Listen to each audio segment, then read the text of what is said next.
What's going on, everybody? Welcome to episode 49 of Who Gives a Dram. I appreciate you guys tuning in. If you are a new listener, thank you for checking out the show. If you are a returning listener, thank you for your continued support. If you want to support the show, you can subscribe on all platforms, Apple Podcasts, Spotify, all those spots, YouTube, like, subscribe, leave a comment, yada, yada, yada. Podcast presented by the Grapevine Media. www.thegrapevinemedia. Go check us out over there. But that's going to do it for business today, you guys. I want to jump right into this podcast. I don't want to waste a second of time. I've got a very special guest today. This is someone that I'm excited to have on. We're going to talk a little spooky season. We're going to drink some bourbon. We're going to have a good time. I got my buddy Mike, aka the Whiskey Morgue, on the What's up, podcast buddy? today. How's What's it going going? on, Mike? How you doing? Welcome to the show. Dude, I'm excited, man. Like I said, I'm just I'm doing my spooky season rounds. So when Sure you are. asked me to come on here, we've been texting and messaging in the DMs. And dude, you've been keeping me on my horror game for the last like month. Like seriously, I feel like most people are like, oh, like yeah, you're gonna watch this. I'm like, yeah, and then you're like, dude, check this out, check this out, and I feel like Dude. I'm just like constantly taking notes, and I'm like here I am, the morgue, and there's Connor just like feeding me all these recommendations. So thank you. Dude, no problem. I'm gonna say, me and Mike here we've been chit chatting on Instagram for probably, I don't know, a few months now.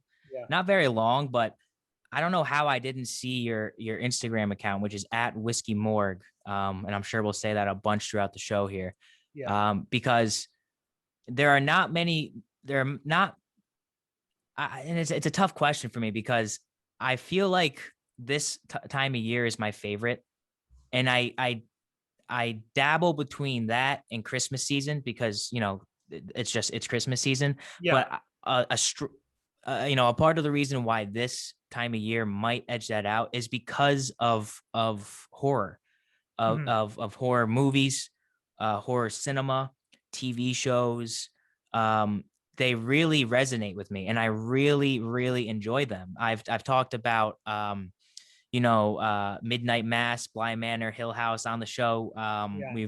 We've gone into Midnight Mass, which later on I do want to get your opinions Yeah. on. Yeah. Yeah. We'll Um, both touch on that. we've talked about it in the DMs, but I really love horror. I just think, I like being scared, and outside of the typical jump scares, I like to think. I like to have like twists and turns and that are really spooky. So when I came across your account, I was like, holy shit, this guy is literally taking one of the things I love the most, whiskey, Yeah. and he's pairing it with horror movies. I've never seen it before. So I wish we connected earlier, but I'm happy we're here now. I'm Yeah. happy like we're connecting now. So um the first thing I wanted to ask you is, what gave you the idea of pairing whiskey with horror movies?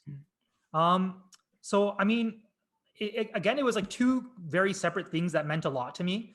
And so like growing up, I feel like, when you talk about like spooky season, your love for Halloween in October, I feel like I mean there's a bit of an age gap between us, but I feel like, let's just say our generation, Yep. we grew up where like Freddy Krueger, Michael Myers, like they were kind of like superheroes too. You know what I mean? Like Yeah. you and I were talking about like, even we'll get into it, but like Michael Myers coming on screen and we're kind of rooting for him.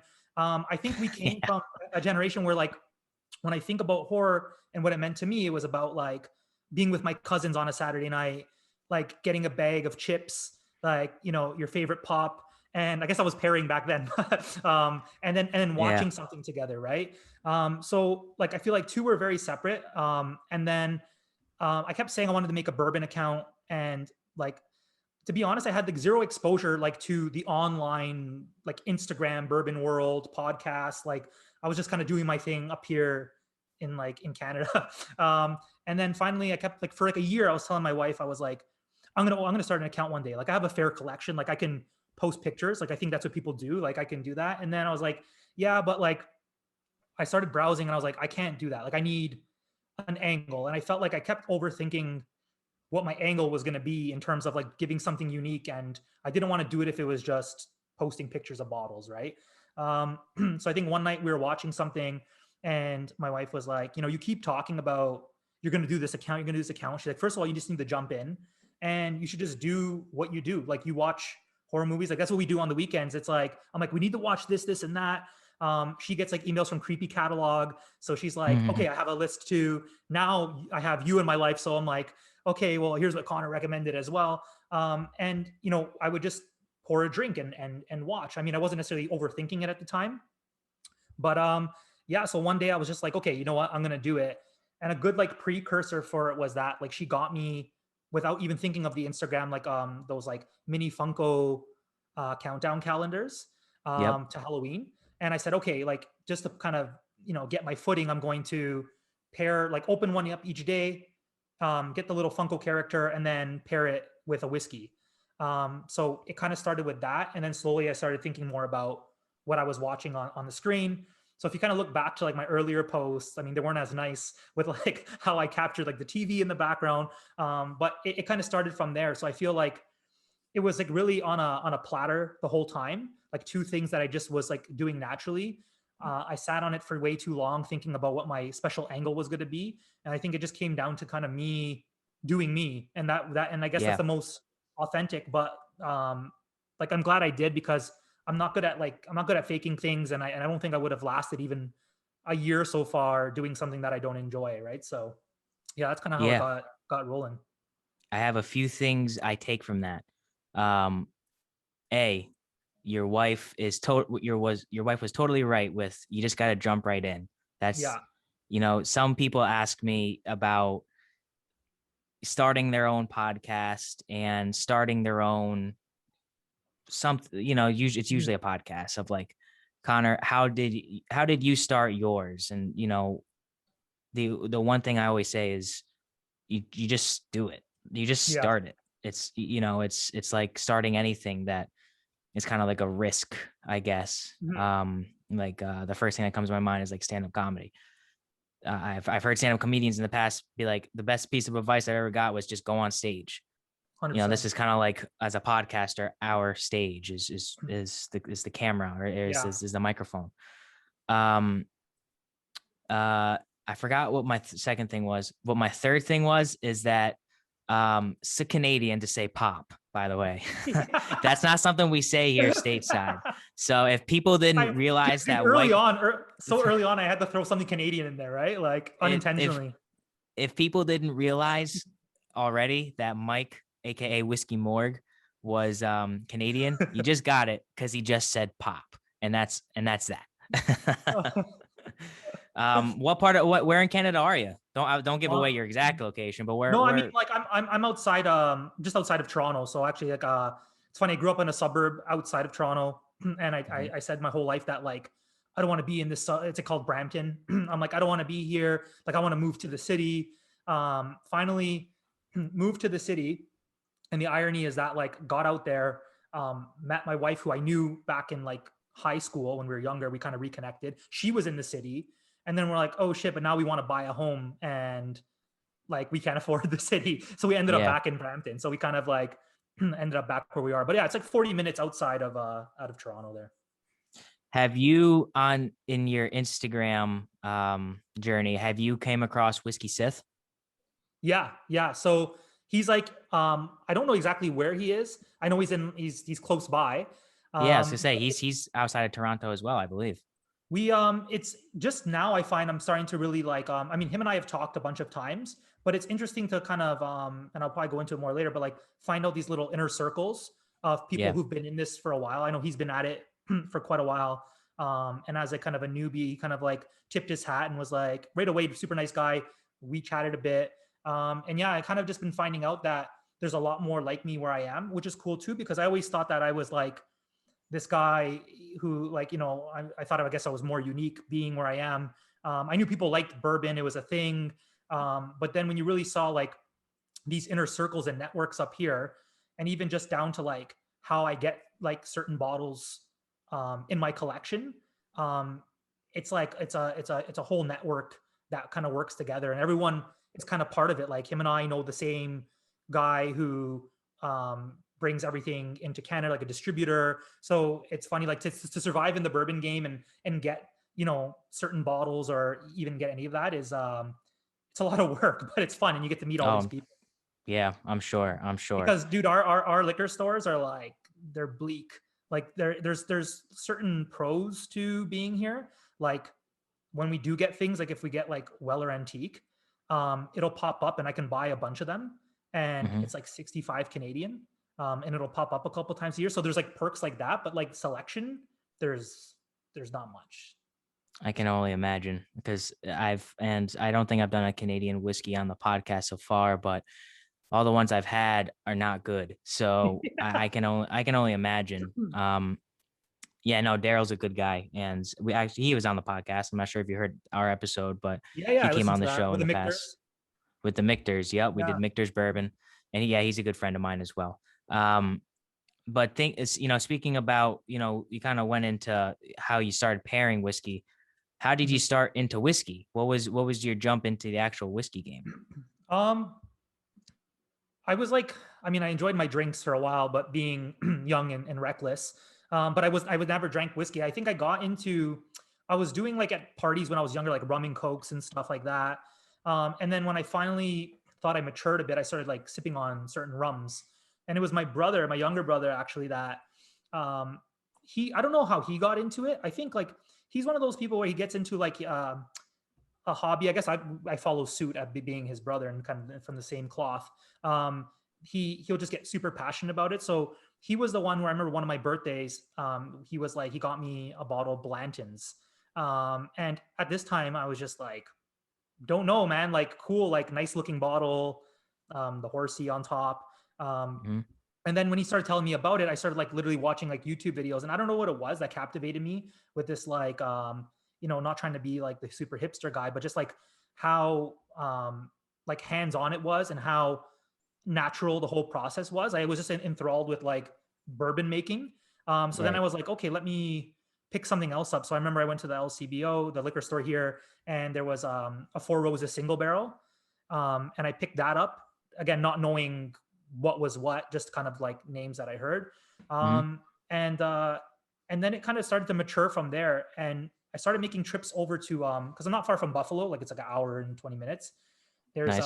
There was a liquor store I bumped into on that side and like specializes in bourbons, and that kind of opened up a whole other avenue in terms of like what was Yeah. out there. And yeah, and then it just kind of snowballed from there. But it is wild because like there was my collection maybe had like I started maybe in 2015, 2016. And for me, it was like I would buy, and I look back at like old personal Instagram posts where I'm like, there was like a couple of these bottles that I didn't realize were so coveted, Right. in the Instagram world. But I'm just like, hey, have friends over, got this bottle my brother gave me, it has a horsey on top, let's drink it tonight and Yeah. finish it, right? And there wasn't, I guess, that like knowledge or appreciation. And then as I started building a collection, I started kind of really trying to do my homework, try different things, and it kind of just evolved from there. But I will say that since quarantine and the whole start of COVID, like my collection has just like quadrupled. Oh yeah. So is mine, dude. It's been bad. Like for example, I was out. I usually go out once a week and I look. I just like to look. I go into so many liquor stores and I don't buy anything. They probably think I'm stealing something every single time, Yeah. but I keep going back. So hopefully they're starting to know that I'm not stealing anything. But I went to a liquor store around here last week, no intention of buying anything, and I had picked up a Colonel E.H. Taylor from this place once. So I go Mhm. up to, there's a young kid working the counter. I'm like, hey, bud, is this all you got for bourbon? He's like, we got some stuff, on the back shelf here. And there's like a Dickel bottled and bond and a whistle pig, Yeah. something. And he's like, oh, I actually think we have something in the back. So I'm like, all right, what is it? And he comes back out. He's like, oh, we got some Weller. And I'm like, Mhm. oh, okay. I like Weller. What kind is it? What colors? And he goes, it's the green and the red. So I'm like, all right. I'm thinking to myself, I've got both of them. How much you want for them? And he's like, I think he said 38 for the green and 50 for the red or something like that. And I was like, I can't pass up those Yeah. prices. Yeah. I can't. So I bought both of them. So ended up spending like $100 after tax. Yeah. Um, and it just turned like that has happened so many times throughout, quarantining, and lockdowns and just being not being able to like go out to eat back last year and things like that. Yeah. You buy whiskey, and all of a sudden 5 bottles turned into 55 bottles, and it's like, geez. I I didn't even know I had. Where's all this? How do I get this money? How is it? Where is this coming from? I'm still figuring it out too. um, I thought for a while, like, so I say midway through, I thought like I'd slow down because there's only so much that because the liquor store here is like, it's like government run, right? So, Yep. at one point I was like, look, unless like a lottery comes up, which is weird. There's weird things in our lotteries, like 1792 bottled and bond and single barrel are like lottery items. Okay. So Yeah. like I said, like sparse in terms of like selection. So at one point I was like, look, like I think my wife might've been happy because I'm like, I'm good. I have like everything I need unless something pops up. Like there's not much more I'm going to add to the collection. Right. Then through like a friend, I meet Gene. Like I don't know if you know Northern Bourbon on here. I think um, so. Yeah. Pretty sure. so like Daryl knows him. So he's like kind of like he's like the man in Canada, okay? Like because like he basically took it upon himself, joined like this company Evergreen and became the main like distributor for getting stuff into like Alberta. Alberta's open unlike Ontario here. So he started going, he knew all the craft distilleries. He was in Kentucky a whole bunch of times a year, Mm. started getting this stuff into Canada. So that's how like I got this whole other avenue of like trying stuff that like most the average person where I am wouldn't be able to get. Mm. Kind of having that outlet with him, Evergreen, and bringing stuff into Alberta. Whenever things come up, it's I have the opportunity to get it, and it's sweet because like there's like I said, I have like all that Penelope stuff that wasn't here, Starlight, a whole bunch of New Riff. None of that was here, right? So it's nice Right. that they have access to it now. Not so much for my pocket, but Hey, literally every time he's like, "Hey, this is coming in," I'm like, "Shit!" Like, here we go again. It's been there two goes the weeks since I said I was going groceries. to calm down. That's that's funny because what was I gonna say? Um I just had a mind blank. I had something. I was like, I was like, connecting the dots with the story I had in my head, but I just lost it on the snap of a finger. It'll come back to me at some point, so I'm not worried about it. But we're talking about whiskey now. Let's talk about the whiskey that you and I are going to review today, and we're doing Stellum. Yep. Hold it up there. There you go. Stellum Bourbon. A 114.98 proof or Yep. 0.8. 57.49% cask strength blended bourbon. Kind of a weird proof point, 0.98. Yeah. They're getting into the minute details there. Yeah. It's a blend of straight bourbon. So from the little bit of research I did, it's a blend of first it's produced by Barrel Craft Distilleries, which produces barrel bourbon. Um, but as opposed to barrel bourbon, which is a unique expression each batch, Mhm. the goal of Stellum is to provide a consistent basis of a cask strength whiskey at all times. So they're blending Kentucky, Indiana, and Tennessee bourbon, aged anywhere between 4 to 16 years, and all 3 of them are different mash bills. From what I heard, 2 of them are higher rise, and 1 of them is almost exclusively corn. Um, I would assume that the Tennessee is probably almost exclusively corn. Um, but it's got an MSRP here of around $55. Yeah. What did you pay for yours? So funny enough, like I got it from my brother-in-law. He was in Cali. He lives in Cali. He was just moving up here. Okay. And he was like, look, he'll go to like Bevmo, and just kind of like shoot me off pictures of what's there because he knows that like I need to get I want to get some of the stuff that's not in Canada. So he shot it off. It was 55, I think. Same thing at Bevmo. I had just kind of taken a shot and said, I think I heard about Stellum or I saw it posted and was like, pick that up. So Yeah. that's what Yeah. I got. Obviously, this is my brother picked this up. I didn't. If you don't know, my brother, so I have a younger brother, Kale. He's actually been on the podcast, and Yeah. he is like a year and a half younger than me. So we're basically the same age. And I got him into whiskey heavy. So he might have more bottles than me now. We might have 100 bottles between the two of us. and he picked this up a few weeks ago for $45, I think. So a few Oh, dollars nice. underneath MSRP. Yeah. Already got a little bit of a dent out of it. I had some last night, admittedly, because I knew we were going to record today, and I Yeah. wanted to kind of like, test my palate. But I'm not gonna lie, I don't remember anything I tasted. So I'm excited to get some here.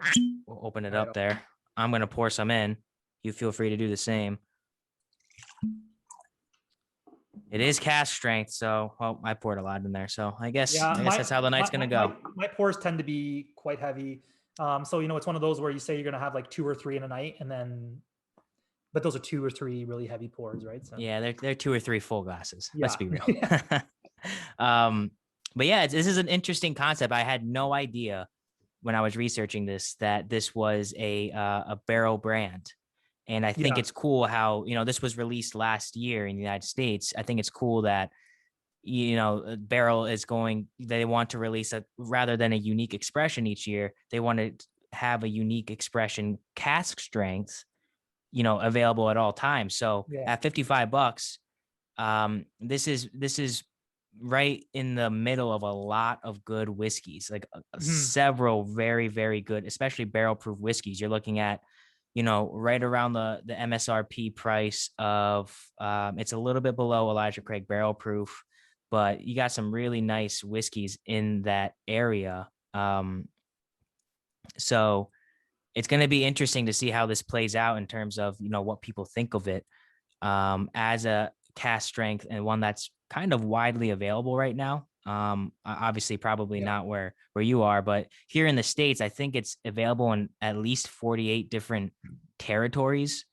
And some, most states have multiple territories. So a territory doesn't Yeah. necessarily equal a state. Like California has, Los Angeles and San Francisco and San Diego. They have a lot of territories. Mhm. Um, so it's pretty widely available here, and I think it's cool how there's this, a blended cask strength whiskey, a bourbon whiskey on the market that's going to be pretty readily available, because I love cask strength. I mean, this proof point, usually like 100 to 120 is my ballpark. That's what I love. Yeah, I'm right there with you. And I mean, I haven't tried any of like the barrel stuff. Neither have I don't know I. if you have, but it was one of those where like again, if like my brother-in-law sent me a picture and said like here's what's available, to pull the trigger at the price point, I was just like I'm simply going off of maybe a few accounts that I saw say one of the expressions is good. So when this came out, I was like, okay, let me see what this is about. And like I said, the proof was there. I think like again, being in that ballpark in terms of what they're offering, the price. To be honest, I was a sucker even just for the design. Like I think I Yeah. talked about the whole design in my post when I did sell them a few weeks back. Um, but I'm like, it's just clean. I kind of like it seems like a no bullshit. Like here it is, something standard. We want to offer this. We hope it's pretty good. The proof is good. The price is good. Let's make this a regular offering, right? So Yeah, yeah, no, I agree. I like the bottle. It kind of looks like a wine bottle to me.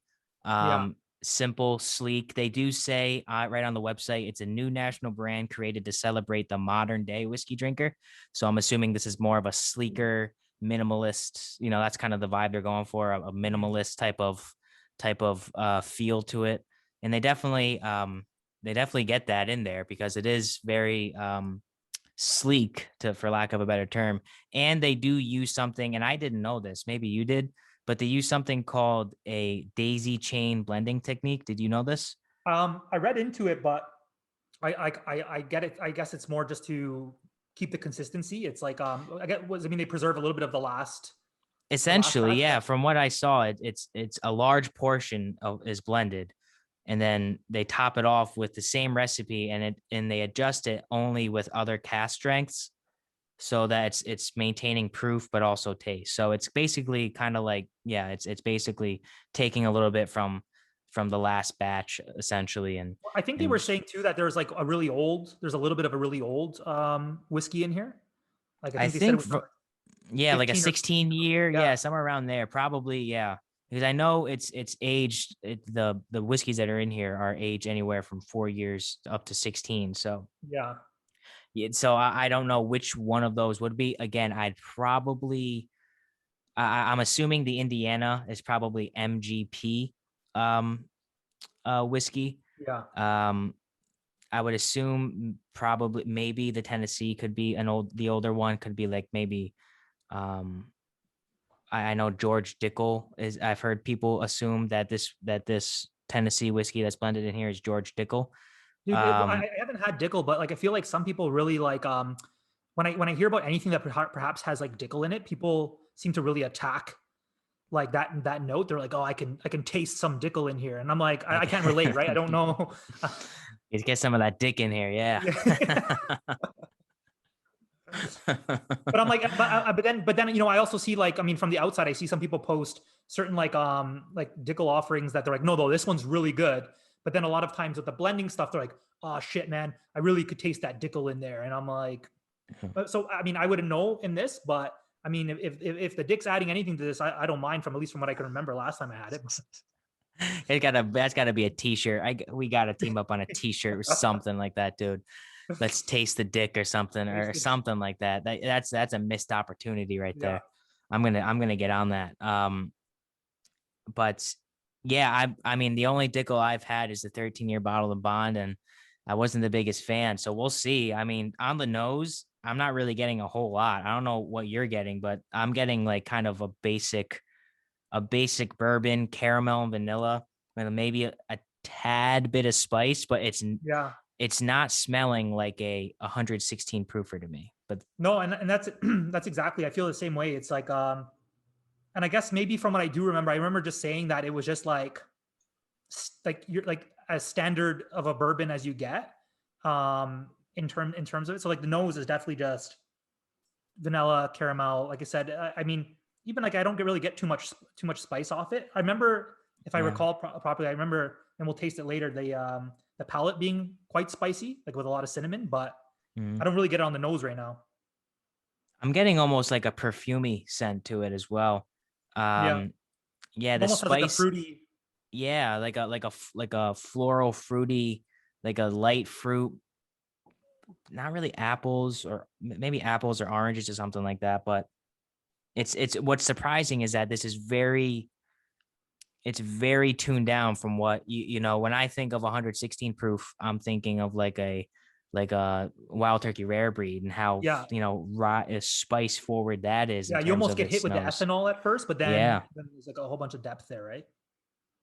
But I do enjoy it. I like the typical bourbon notes. That's what I look for. The Mhm. vanillas, kind of the butteriness, light fruits, sweetness, sugary, brown sugar, stuff like that. I usually go for. There's also for some older whiskeys in here. There's not a lot of oak present on the nose as well. No, It's kind of an uncomplicated nose, if you ask me, and that's kind of strange to me it really because does there's kind of so remind many. me of some of the younger MGP stuff I've had. Yeah, you're absolutely right. It's like that you wouldn't guess that this is blended with so many different whiskeys. It's just very kind of standard in its nose. Well, it's not bad though. I like the smell of it. Yeah, and you know what? Like again, maybe different market, but looking at what's available, it seems like, especially the last few years with all like the whiskey hype and the bourbon, anything cask strength, it's like you're pulling out of pocket quite a bit of money, right? So I feel like Hmm. if that's why I feel like it appealed to me a little bit more, because it seemed like, okay, cool, you're putting out something accessible. It's not meant to be um, you know hard to get, and we're going to offer you this like standard like cast strength, full flavor profile. I'm like, Right. okay, like I'm intrigued. But yeah, off the nose, like right now, kind of going back into it, I feel like this one's been one I open up every time. I've already had a few, and then, so like you said, like I've had like maybe close to a quarter of the bottle now. But like I feel like this is still like my first time really picking it apart. Yeah. Yeah. No, it's gonna be my first time as well. So I'm thinking let's definitely we'll take some sips, but we'll save our tasting notes for a little bit later because we need Sweet. to talk about What we I like came to here. say I think, the whiskey's the main event. It's always the main event on Who Gives a Dram. But as I said, either an episode or two ago, there's other things I like to talk about too. And I kind of want to start branching out more into other things about whiskey, other things other than whiskey that I like here on the show. And as you know, we both already went over. I love cinema. I love movies. I love horror movies in particular. And a pretty significant horror movie was released this weekend, huh? A pretty big one. Yeah, 50 you would say million so. at the opening weekend box office here. I think 50 million domestic. I think it's just maybe United States. Yeah. Um, Halloween Kills came out this past weekend, and we both have some thoughts on it, don't we? Yeah, I mean, I kind of like that we haven't really like we exchanged maybe 3 or 4 messages, kind of touching on a few things, but I'm almost glad that we're jumping into this and like I don't really know where you're gonna go with this. And Yeah. Well, I have a feeling we're probably going to be of the same mind. So, you know, obviously from here, you know, there we are going to be talking about spoilers. So if you haven't seen the movie and you don't want to get spoiled, don't listen. That's the advice I got because I want to talk spoilers. Um, but I don't think there are spoilers there at the end. But you know, I went into this movie obviously knowing that there was a third movie coming out next Mhm. year. So I knew that Michael Myers was not going to die. There was no way. And Yeah. that almost, you know, I that was almost stamped in when at the end you think you see him die. And Yeah. then one of the things I have written down here is when all, you know, you have Michael Myers lying there motionless, and everyone's like, "Yeah, let's go, we did it," and walk the hell away. Yeah. When this guy Yeah. just Yeah. killed freaking how many people? 20 people that night, including children. Like, so Dude, I knew when I don't they, know if it's real, but Eric sent me a picture. Like I guess it was like a wider shot of the mob when they took him down, and there was a woman holding an iron. I don't know if that was like I need to dive into this a little bit more, but if that was real, like that's amazing because like literally you see everyone like Tommy Lee, sorry, what's his name there? Tommy Doyle there was with the Mhm. baseball bat, and then you have a woman Yeah, just in the corner with an iron in her hand, and I'm like, wouldn't if she brought surprise that to me. the fight, Wouldn't surprise me. no wonder he killed you all. Yeah, exactly. And obviously that's a pretty big spoiler right there. But um one of the main criticism, and I will start before I say this criticism, I will say that I really enjoyed this movie. I Yeah, was thoroughly entertained throughout the entire film. I thought there was some very good performances by Jamie Lee Curtis. Always blows me out of the water. She's fantastic. yeah, She was born to play yeah. She play this anchors the movie. whole thing. She anchors it. And I did not know. I figured out today that her mom was the girl in Psycho. Yeah, yeah. And then she went to the premiere as her mother there, dressed up as her mom in Psycho. I never knew that literally until today. How funny is that? We're recording this podcast. I did not know that till today. So that I thought that was really cool and kind of just like, oh, of course, because I really do Yeah, think Jamie Lee Curtis nails Laurie Strode every single time from every Halloween movie, and not just the ones in this continuity, but yeah, even all, you know, Halloween 2 and H2O and all yeah, those. I think she kills it. Um, so she did great. And you know, I do think that her daughter and the granddaughter do a good job in this movie and in the past movie do. I mhm, think they bring a fresh set of, you know, Strode family emotions to the yeah, film. And I appreciate that because, you know, in the past, it's always Laurie Strode. She's really the only one, and Michael's coming after her. And now yeah, there's more lineage in the bloodline. There's more kin. Um, and obviously, you know, whoever's doing Michael Myers, he knows what he's doing because I don't know. There's just something about the way the guy moves, the way he's walking. Like there's a scene where he's walking, you know, faster at the end. mhm. He's chasing, and I don't remember Laurie's daughter's name. Um, Allison, I think. No, sorry, Karen. is And it then the Karen? granddaughter's Allison. Yeah, Yep, the granddaughter's at Allison. So we'll say Karen when he's walking after her at the end. Just the way he's walking, it's like, oh, it almost sends shivers or you know, like gives me goosies. You know what I'm saying? yeah. Like it's just it makes me feel weird. And that was the Um, first thing that I noted. I said that like like his name's like James Jude Courtney. He was just like spot on.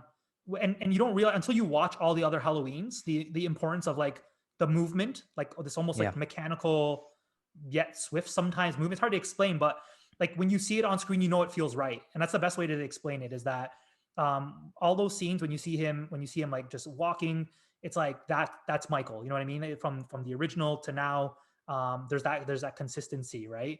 Right. The things like the other movies have tried it and they try to throw in the head tilt just to say that's iconic Michael, but a lot of times it didn't translate the same way. And I feel like when I was thinking about like what am I going to say about him and Michael Myers, and I was just like, dude, it was spot on. Like Yeah. that I had like no comments on it besides it was just like damn good, right? It was damn good. You can tell it's so much different.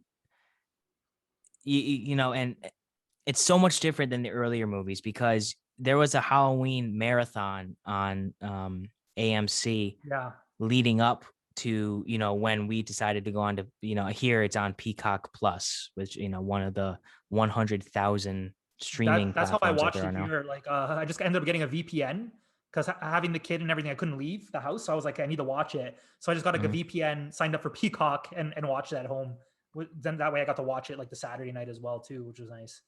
Yeah, that's essentially what we did on Friday night. And I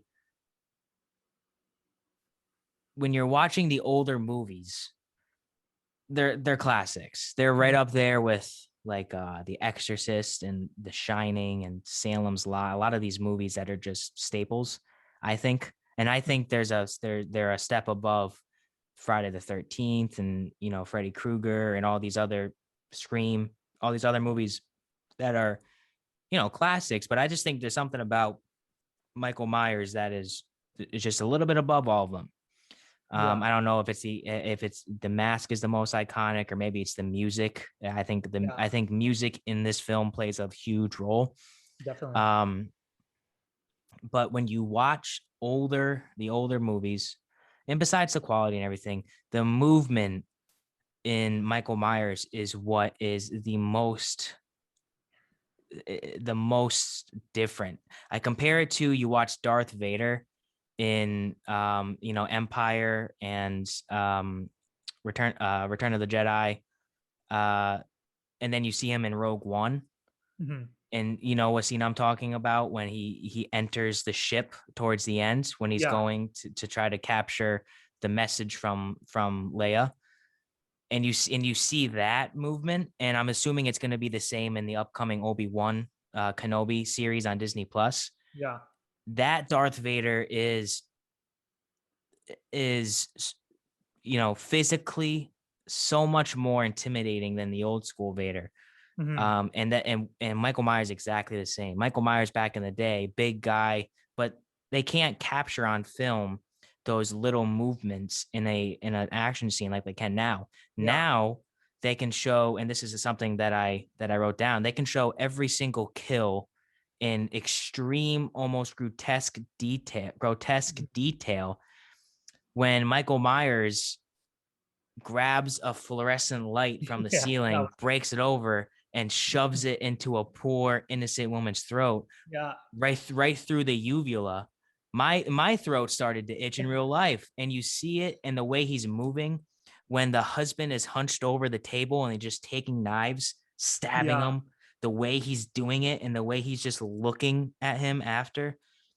There's It, something so menacing about Michael Myers you know in what? this Like particular movie. at first I thought, what to be honest, the only thing that at first I thought was like maybe uncharacteristic of Michael was like him putting all those knives in the guy, right? So part of me was like, that's maybe my only thing. But then when I think about it, he does have, if you look back to the older movies, even like the kitchen scene, the whole neck tilt came from this admiration of his kill, right? So Yeah.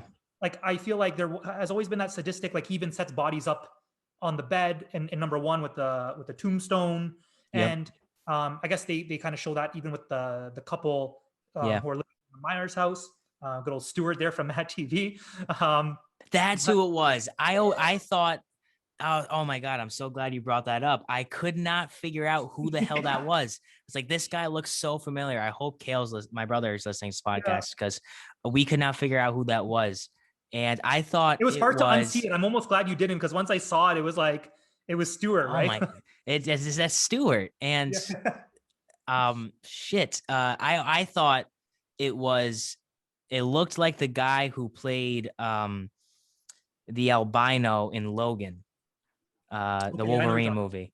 I don't know the guy's name, but it looked like that guy. I was like, because Yeah, I've only seen that actor in that movie, obviously with no hair. I was like, that's the guy from Logan, just with yeah, hair.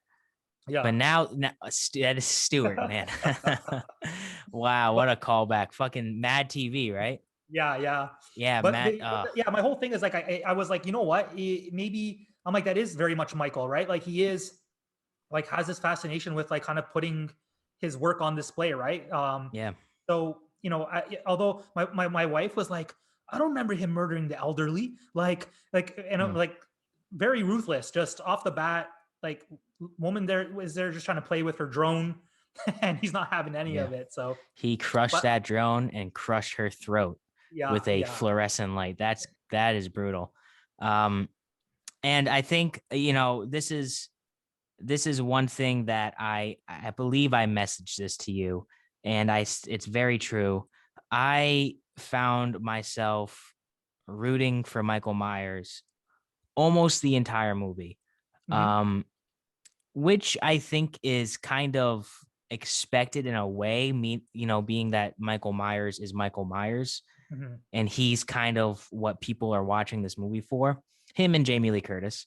Yeah. Um, but especially towards the end of the movie, I'm rooting for Michael Myers. I'm saying, please, please kill these innocent people, Michael Myers. Just do it for me Dude, because when he puts the mask back on, it's like oh fuck, you want badass. to go now, you want to like Yeah. he's putting that mask back on, and like and again you see like in my head it's like the same thing. You see all these people crowded around, and it's like I think what the way it's designed is that and you and I have kind of like alluded to this, that unless it's Jamie Lee Curtis, unless it's Laurie Strode, Mhm. no one has any business dealing with him, you know what I mean?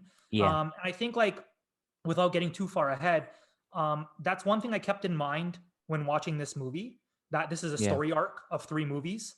Right. And although some people had, because a lot of people were hating on the movie online and whatnot, but I'm like, you have to remember that we're creating this story arc. Certain things need to happen to kind of get us to where we want to be at the end. But I feel like you said, you're like, if anyone but Laurie were to kill him, it just wouldn't feel right.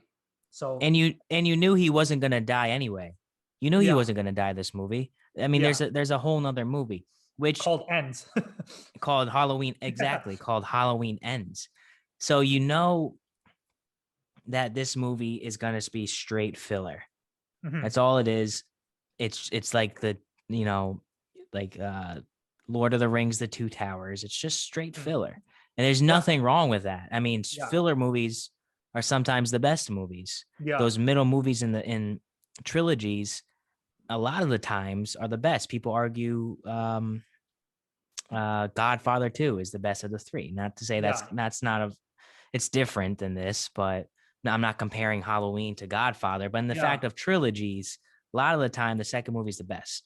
Now, I don't think that this movie was as good as the 2018. That might be because 2018 was so new at the time, yeah, and it was seeing Michael Myers essentially in like 4K HD, really moving well and killing dudes. yeah. And they did a Um, great job, like yeah, bringing back the story and kind of bringing it back to life. yeah, So I feel like, like you said, they really set it up really well in the first one. And what we got here is essentially like, yeah, this like entertaining filler where it's like, okay, the first one was great, but it was very limited in the sense of like how getting to see like Michael do his thing. And it's like, okay, so then, number one, people are like, yeah, it was good, but want a little bit more of Michael doing this and that. And then they hand it to you in number two, where I think they said the body count was like 32 in total. And then, but then it's like everyone wants it all, right? Then they're like, well, love the ruthless kills, but they didn't do enough with the story in this one. So I feel like, again, three movies, you have to make some sacrifices, but people love becoming critics, especially with like Halloween, right? So it's funny. It's one of those things where it's like people are like the biggest fans, but then it comes out and they're like the most critical. Um, Yeah. I Yeah, saw one dude. person go off about, speaking of like Michael Myers, how he said he was spot on. They're like, he was never that fast. His pacing was off. And I'm like, if you watch number one, like 1978, when he comes out in the kitchen and attacks Buddy, man, dude's like a cheetah. Like he's like, he creeps. He creeps and then it's like boom, jumps and he gets you, right? It's Whereas like a like people think, jaguar. yeah, yeah.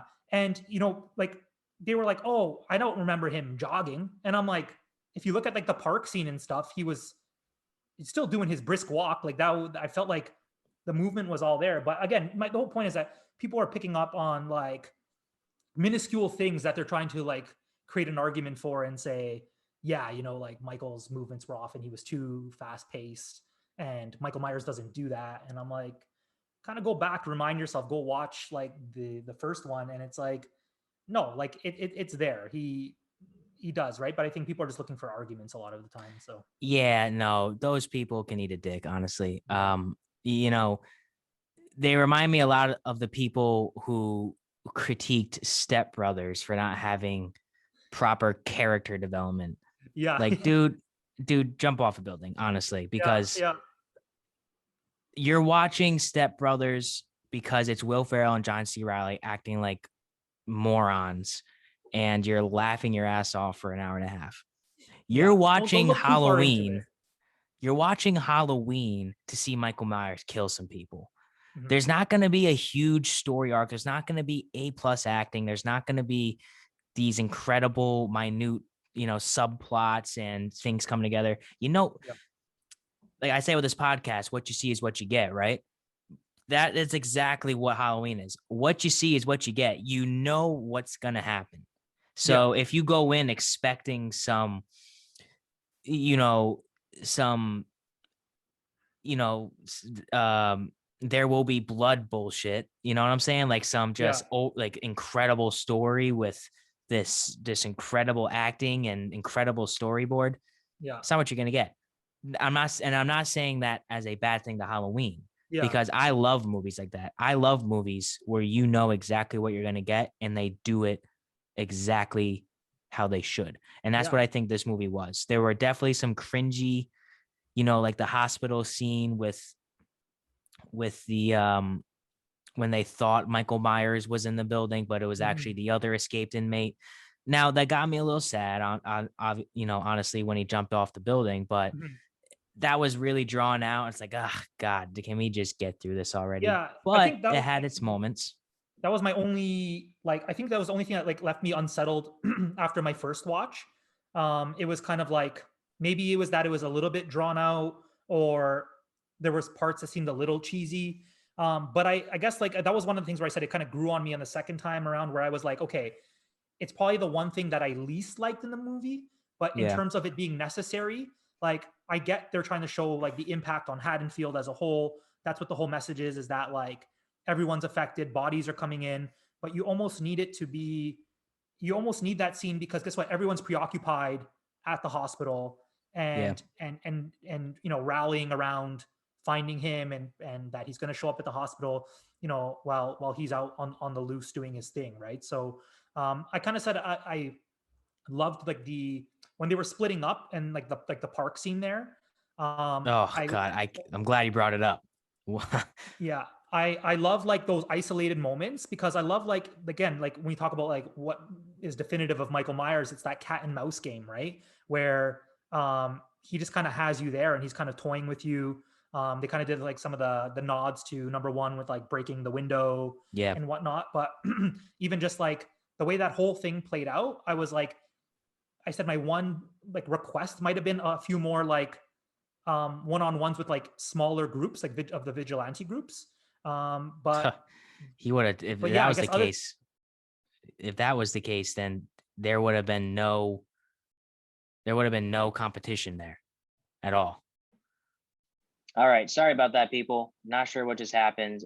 We had a little technical difficulty here on this glorious Zoom podcast, of course. But basically, maybe that was the whiskey god saying, listen, this is a whiskey podcast. We need to get a little bit more into the whiskey. I could talk about horror movies all day. I could talk about this movie all day. But let's get into a quick, let's rate the movie. I want to know what your opinion was on the movie. And then we'll taste the whiskey. We'll get some tasting notes, and we'll give a rating on the whiskey. Sweet. So let's start with Halloween. I'll let you go first. You know what? I'm gonna give it a strong like 8.5. And that's me being like really fair and critical, but just saying like it was what it was. It was entertaining. It was ruthless. You watched it to watch Michael just kill, do his thing. I mean, the title it was almost Shakespearean. He told you what he was going to do in the beginning. It's Halloween Kills. This is what it's about. And I feel like people set their bars way too high, like you said. And again, I feel like lost sight of this bigger picture with where we're going towards the end. Right. So yeah, I say like, let's just go with a strong like 8.5. Okay. I see where you're coming from. However, I'm not going to be as giving. I'm going to go a full point less. I'm going to go 7.5. Okay. I think when you're getting into the 8s, I think you're getting into movies that, are going to more or less kind of stand the test of time. Mm-hmm. Especially if you get into the 9s, obviously that's some of the best horror movies ever. But I just don't think this movie is going to be a Halloween movie that we remember. I think we're going to remember the first and third more than the second, which is to be expected, with the second movie. But I don't want that to be taken as this is a bad movie. For what this movie's getting on Rotten Tomatoes does not deserve this. I mean, this is a solid movie, and honestly, it has some of the best Michael Myers kills that we've seen. It has some of the best Michael Myers action that we've seen. I wish that the townspeople were a little smarter. They were just typical dumb as rocks townspeople. I mean, that park scene when they just send one person out there to tell the kid, like, dude, like, are you serious? And in this film, any bullet you could have wasted was wasted. The whole film. Oh my God. Shots were just all over the place. I actually wrote down here, Officer Hawkins has a worse shot than a stormtrooper. Like, how do you shoot your guy through the neck? How does that? Dude, he sniped his buddy in the neck, but couldn't like shoot him walking down a hallway with 4 attempts. He shot him directly through the neck, like Deadshot. Like it was actually impressive how he killed his innocent cop friend. I will say the 2 standout parts of the movie for me were when he put back on the mask, was like, all right, let's do this. And then after the town thinks he kills him, they kill him when he gets back up and kills everybody, and then goes, and at the end he kills Laurie Strode's daughter in his old room, or his old sister's room. And the movie ends with him looking out the window, which I thought was perfect way to end the movie. I actually think the movie ends with Laurie Strode walking down the hospital hallway. But my favorite scene in the movie was when he's walking out of the burnt house and he's just carrying whatever the hell he's carrying, and there's just fire. He's not on fire. His mask is burned up, which brings me to a prediction I have, and I don't know if these are based on any types of old comics of any sort, or if there's any canonness with any other types of text. To me, it seems like Michael Myers definitely isn't like human. I think what they might be trying to do, and I could be very wrong, but I think they're trying to make him almost like an incarnate of like a demon. And I think why I think that is because he is walking out of a burnt house and he's not on fire. And obviously, with anything that is coming from hell, they're not going to catch on fire. So I don't know if that's really the route they're going down. I wouldn't be mad if that's it ends up being Michael Myers is kind of like an actual boogeyman, like a supernatural entity in a way. They've always done a good job at leaving that ambiguous.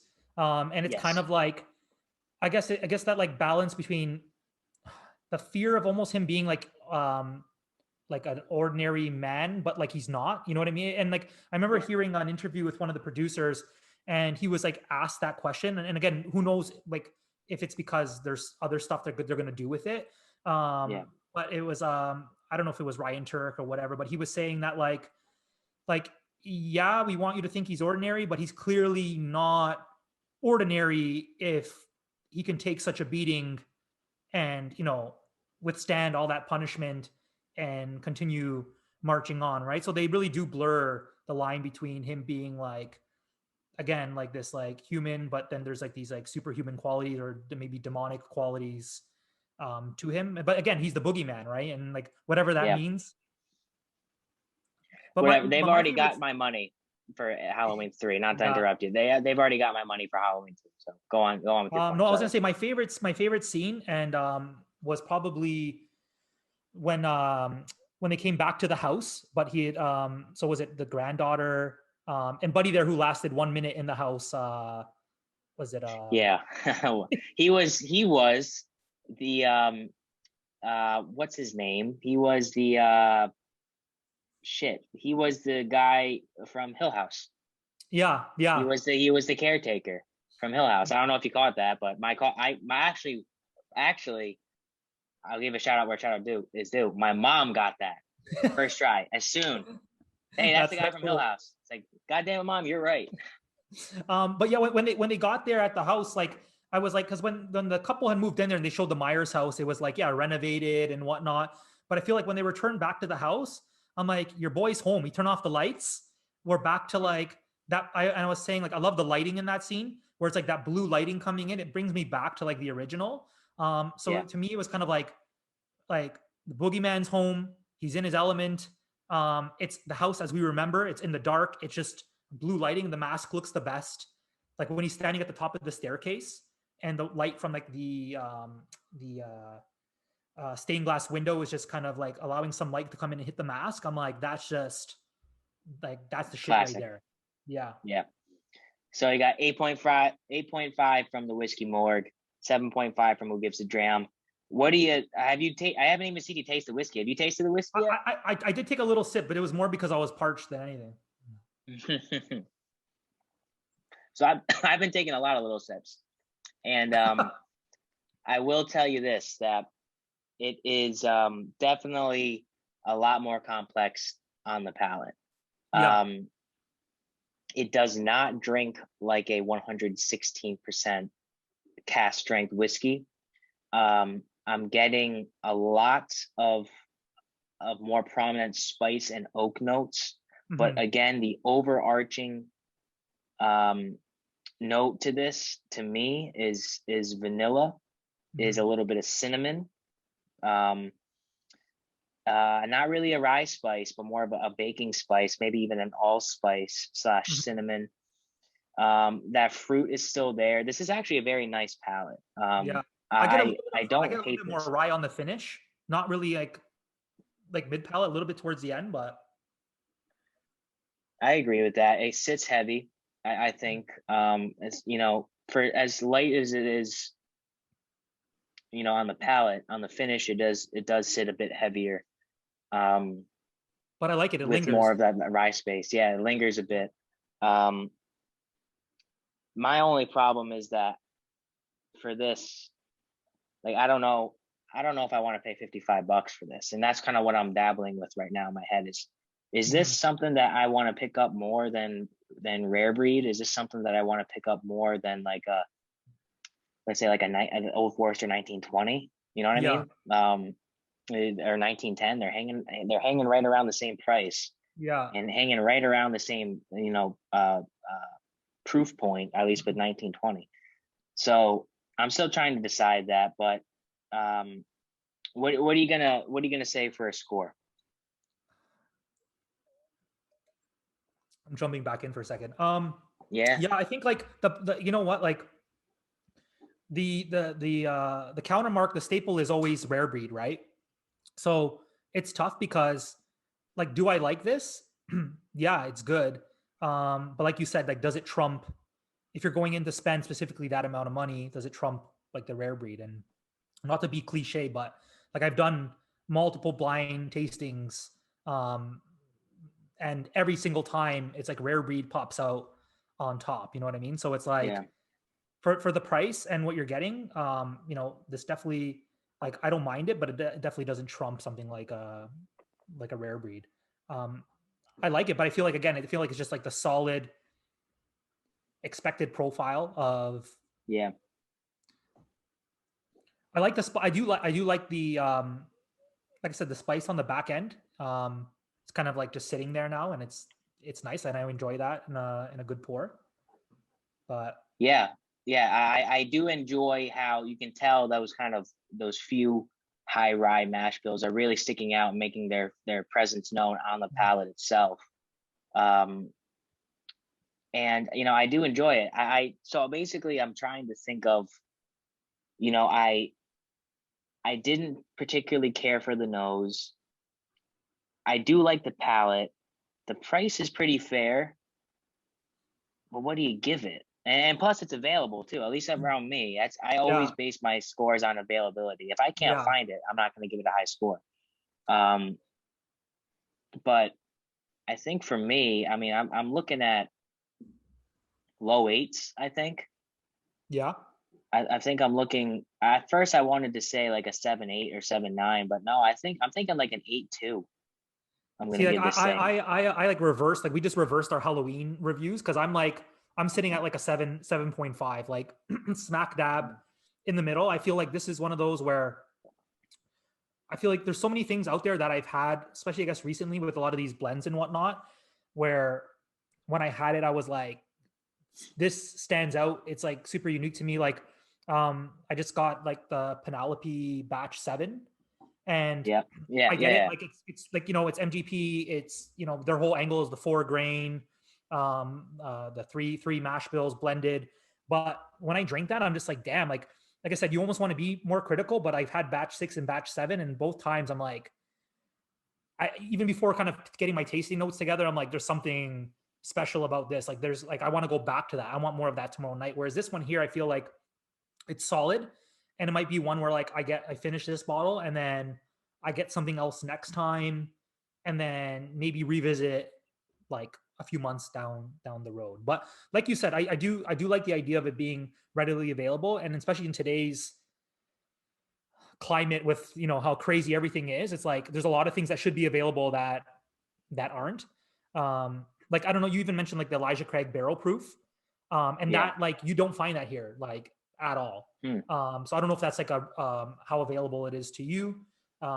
It's pretty. I mean, it's not available, but it is available at the same time. I Yeah. don't know. It's kind of iffy as to what the availability of that is, but that's kind of like why I'm giving Stellum a bit of a higher score, is because if this is going to be readily available in this Mhm. area, I think that this is something that I could see myself sipping on, at least weekly, because Mhm. it's right in my alley for a proof point, and it's hitting those notes that I like. The more I sip it, the more I'm getting like a more pronounced like burnt sugar, almost Yeah, like a sugar definitely. cookie, and that sweetness is what I really like. And especially with a cask strength, it's kind of checking off boxes on the palate that I really enjoy. Mhm. And at the end of the day, you don't buy bourbon to sniff it. You buy bourbon to drink it. So, Yeah, yeah. the palate, it means more to me than the nose. So,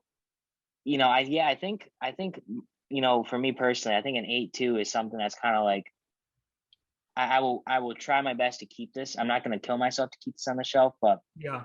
when I do, this will be a bottle that I think would be one of my go-tos as a semi-daily if I want something a bit, if I had Yeah. either a good day or a bad day. Yeah, It's yeah, like because for a higher proof you're day. getting that solid cask strength pour without the sacrifice of, like, yeah, a lot of the, I guess, higher price stuff that's out there that people are chasing, right? So like I Yeah. do like that they created that angle and basically said, like, here's a sleek yet like simple bottle. We want consistency. You want a cask strength pour, it's readily available. And it can be, like you said, that thing where you're sipping weekly, Mhm. without feeling guilty for having it, right? Yeah, no, I agree with you. I think it's just something that you can sip. It feels like, I think it's earns every bit of its $55 price point. I think it's appropriate right around there. I like it. I'm glad we did it. I think this is good. And I'm glad that because you recommended me. Well, I think maybe you said, I think I found Stellum. You said, pick something on my page that you haven't done yet. I found Stellum. I was like, well, Kale just got Stellum, so I'll try it too. So I'm glad we chose this. 8.2 from me, 7.5 from you. I think we're running at right around an hour, maybe more. So I don't want to take up too much more of your time, but I do have one more question. I had a few more questions, but maybe we can do them next time you're on. I do have one more question that I wanted. Yeah. And we'll definitely have you back on. One more question that I wanted to run by you. And you don't have to go into detail. Maybe an episode down the line, we can kind of revisit this and go into detail. I love doing top fives. Top 5 horror movies of all time. Oh, dude. I've already have my list prepared, by the way. I wanted to stump you on this. So Halloween 78 is like, it's there. I'll list them, but I don't know if this is in a particular order, but we'll go top 5. Exorcist, 100% is there, just like game changer. If we go, like, I need to do something Nightmare on Elm Street. Number 1 would be the obvious, but I have a real like soft spot for number 3 with like Dream Warriors. I don't know, maybe it's just like a personal attachment to the film, but like I like what they did there. And like Wes Craven had kind of like revisited. It was him kind of getting back involved after number 1 with the script. So that one's up there. I'm trying to think what else I would throw in the mix there. Definitely like People Under the Stairs as like the curveball and maybe I'm showing more like I haven't seen 2 of these movies. I gotta step my game up. I haven't seen two of these there's movies. So many, right? That it goes off in like a million directions and then sequels. So where am I at here? I got like, I think 4. So The Exorcist, the one by Wes Craven, People Under the Stairs, and Halloween 78. Yeah. If I'm gonna go with just like throwing in something fun, I'd probably go like either like Lost Boys or Christine. Just like another 2. I've never seen them. Jesus. Yeah, you know what? God, like it's funny because my whole list ends up being like Carpenter and Wes Craven. Yeah. But I mean, I have always gravitated towards them. But I don't know, man. I feel like it's like one of those things where like it's fun to do the list, but I feel like it's like almost like with my whiskey, it's like this revolving door, right? Like where I mean, to me, like not like I guess like with The Exorcist and like Halloween 78, like those 2 are untouched. But the other 3 could like be subbed in at any day, just depending on how I feel, right? With like, especially there's like, this whole like all like like I always go back to the older stuff, but there's so much good like modern horror films that have come out that I naturally go back to like the 80s and like some of the 70s, but there's so much good stuff to pick from here. I know you're a big Hereditary fan. Yeah, I sure am. That was the outlier on my list. So mine, and I quickly list, I don't know if this is necessarily how the list goes, but the first 5 that came to mind, and I did list them. Number 5, I put Salem's Lot. The scene with the vampire boy circling the window on the outside gave me nightmares for the longest time. That sticks with you. And it still does. Number 4 is The Shining, simply because there are scenes in there that you don't think are scary, but they're freaky as hell. And like you wouldn't think that movie is as scary as it is. Plus Jack Nicholson, let's be real. Yeah, but The Shining, like side note to interrupt, like The Shining is one of those where you like, I think I enjoyed it when I was younger, and I mean by younger I mean like in my teens, and then like even into my 20s, and like the more I revisit that film, the more like there's such small nuanced things that you're like, damn, this is really like weird and twisted, and like you said, like things that you never thought were scary before are suddenly a lot more creepy and scary. Yeah, exactly. I agree 100%. And I get that a lot of the times when I rewatch horror movies in general, especially good ones. Number 3, The Exorcist, just, the spider walk down the stairs is all-time scary moment, all-time scary moment. But I had trouble with number 2 and number 1. I didn't know how to put them. They're kind of interchangeable, but it's Hereditary and the first Conjuring. It just happened to be two newer age horror films, but Yeah.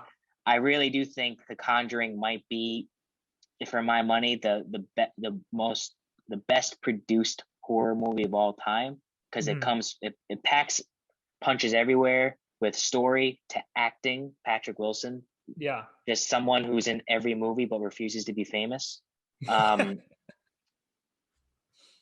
Jump scares, creepy buildups, score.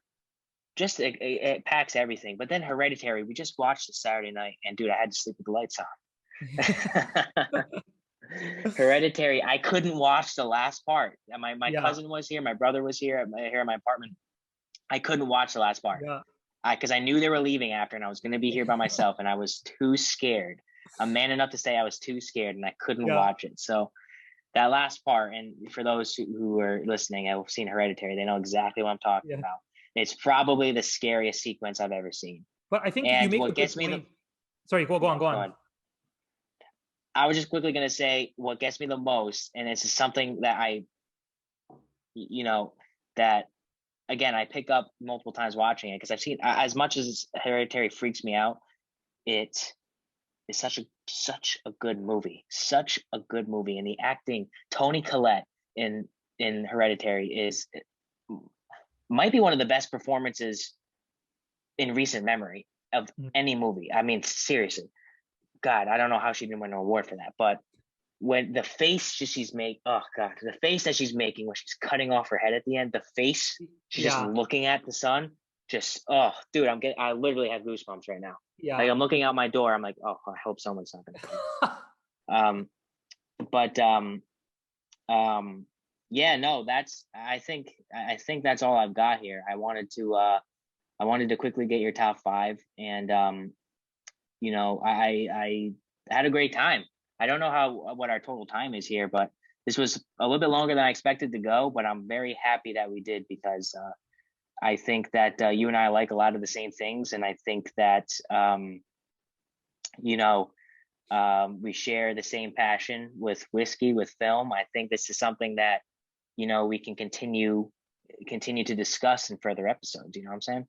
100%, man. Like, I almost feel guilty because, like, I feel like we, aside from doing a podcast, right? Like we're friends, we chat on a regular basis. So it almost like transcends like the fact that like we're, trying to like put an hour podcast together. And I talk way too much. So, it's like we start running into further time. But I think because it's just like we could do this, like I could pour 3 more drinks and do it all night, right? And I guess like you said before, like it's like you have the whiskey as kind of like the foundation to it, but then we can riff off so many things, whether it be cinema or like doing music with like Eric yesterday. It's just so easy to kind of get lost in it, right? But it's a good time. So thank you for doing this, man. Yeah, no problem. And by the way, when we say Eric, we mean Eric, who's Whiskey Mutant. Yeah, Whiskey Mutant on Instagram. You guys did a live yesterday, which was fantastic. I joined it. I liked it. I loved it. I thought it was great. But before we head off, is there anything, obviously plug your Instagram, plug anything you want to, let the people know that what you're doing coming up here. You know what? Like as of right now, it's I'm just like relishing in spooky season and doing my thing. If you're not familiar with my account and you are into horror, you're not sure about horror, or just like a good movie, then check out the account. I'm trying to have fun with it, and I think at the end of the day, if you look at my comment section, like 90% of the time, it's about nostalgia in movies. It's not about the whiskey. I mean, I love the whiskey and like, it's enjoyed and there's some conversations with friends, but I think that's what I'm trying to bring to the table, right? Is just like, I'm showcasing what I'm drinking in certain bottles, but at the end of the day, I want to like do this. I want to deep dive down memory lane with you to like the first time you watched a movie. And for me, like, reading the comments and people talking about like, oh shit. Yeah. Like when the first time I saw the spider walk down the stairs in The Exorcist, that fucked me up. And I'm like, that's exactly what I want out of like my account. Right. So it's just to have some fun with it. If I recommend a decent whiskey and that's like the byproduct of what I do, then cool. But otherwise, yeah, I mean, like it's nice. Like I said, like it's the first time doing this, so I'm just looking forward to maybe putting myself out there a little bit more, jumping into podcasts, and by that I mean like set me up with a number 2 and 3 and in the next couple of months. Yeah, no, man. I'm, you know, without getting into too much, man, I'm so happy that I found you. You know, we connected on Instagram. One of my favorite accounts on Instagram. Seriously, like whenever I first log in Instagram, if you make a post, you're the first one that comes up because I usually am like scrolling through your page. I'm like, and I love these, Thanks, dude. I love these pairings. I think it's totally unique. I love it. That's what this podcast is about. You know, I love whiskey. I'm very passionate about whiskey, but I started this to expand my knowledge on whiskey and to connect myself with like-minded people. Mhm. You are like in essence, and so is Daryl, Whiskey Sith. Everyone else I've talked to, Chris from Knows Your Bourbon, we did an interview, and Karthik and Matt over at Phenomenal Spirits. The interviews I've done so far are people that I have personally reached out to and say, hey, I'd love to have you on the podcast, because there's just a connection there. And for you in particular, with the connection to cinema, to movies, to horror, and to whiskey, it instantly drew me in. And honestly, I'm happy that we got to do this podcast. We'll do it again, and Definitely. this will be something that we'll do on a, I don't know how long of a basis, dude. We need at least a Christmas special. We'll do something. I fly by the seat of my pants when I come to this podcast, so I don't know even what I'm doing next week. But with that being said, Whiskey Morgue. It's Whiskey WhiskeyMorgue at Whiskey Morgue. Go follow them. You will not regret it. But that's going to do it here for the podcast this week, you guys. Thank you for tuning in. If you want to support me, at Who Gives a Dram is my Facebook, Twitter, Instagram, TikTok. Go like and subscribe on all audio platforms. Go like and comment on YouTube. Do the whole 9 yards. Visit the Grapevine Media. Next week is episode 50, huge milestone. Yeah. So make sure you tune into that. And as always, my buddy Nick Boss is going to play me out. So you guys, thank you for tuning in to another episode. And Whiskey Morgue, thank you for joining us. And until next week, whiskey is the water of life. So let's start living. Cheers.